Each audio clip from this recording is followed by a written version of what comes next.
Dans le cœur de l'Afrique, là où la terre respire encore les secrets des anciens, se dresse le village de Ndjaré.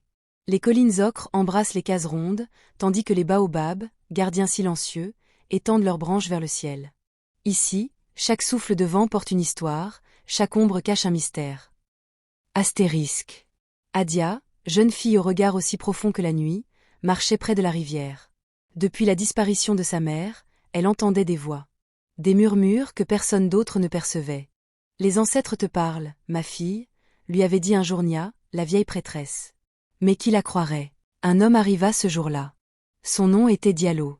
Ses yeux ne souriaient jamais, et ses mains portaient des scarifications anciennes. Je suis guérisseur, annonça-t-il.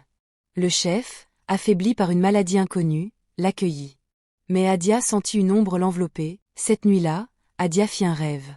Les ancêtres hurlaient, celui qui porte le masque de lumière cache les ténèbres. Elle se réveilla en sursaut, le cœur battant.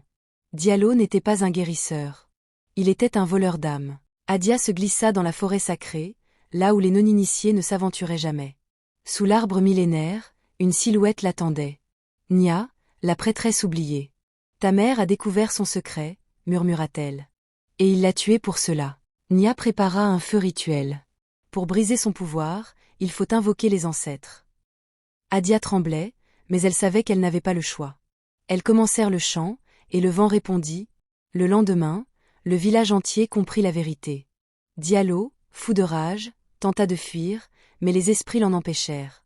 Regardez-le, cria Adia.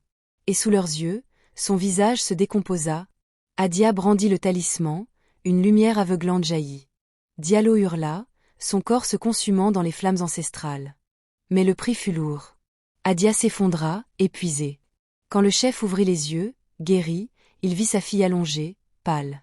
Adia, murmura-t-il. Les villageois se rassemblèrent, honteux de leurs doutes. Nia posa une main sur son front. Elle vivra. Les ancêtres la protègent. Les jours suivants, Ndjaré renaquit. Les anciens rites furent restaurés, et Nia reprit sa place parmi eux. Adia, désormais respectée, marchait entre deux mondes, celui des vivants et celui des esprits. Les ancêtres avaient parlé. La vérité était comme une graine, enfouie un temps, mais toujours prête à germer. Et ceux qui écoutent les murmures du passé ne marchent jamais seuls. La vérité est comme le fleuve qui creuse son lit dans la roche. Elle finit toujours par ressurgir, même sous les mensonges les plus épais. Ceux qui écoutent les leçons des ancêtres, qui honorent leurs racines et qui osent affronter les ténèbres avec courage, découvrent que la plus grande force vient de ceux qui nous ont précédés, et de l'amour qui lie les vivants aux esprits. Astérisque. L'importance des traditions astérisque. Adia triomphe en s'appuyant sur la sagesse ancienne, montrant que mépriser ses racines, c'est se couper de sa propre force. 2. Astérisque, le courage de la vérité astérisque, malgré le scepticisme des autres, Adia refuse de se taire, prouvant que la lumière chasse toujours l'ombre quand on ose la révéler. 3. Astérisque, l'amour familial transcende la mort astérisque. Sa mère et les ancêtres la guident, illustrant que les liens du sang ne se brisent pas, même au-delà de la vie. 4.